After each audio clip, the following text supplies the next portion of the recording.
மேன்மை எது? கல்வியா, செல்வமா, வீரமா? மூன்றில் எது முக்கியம்?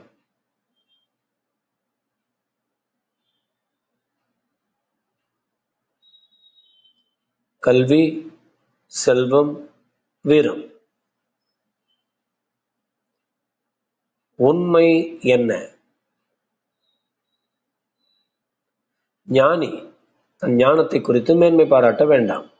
பராக்கிரமன் தன் பராக்கிரமத்தை குறித்து மேன்மை பாராட்ட வேண்டாம். ஐஸ்வர்யவான் தன் ஐஸ்வர்யத்தை குறித்து மேன்மை பாராட்ட வேண்டாம்.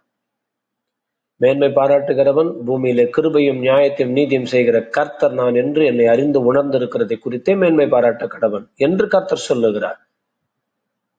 கர்த்தர் உங்களை ஆசீர்வதிப்பார்.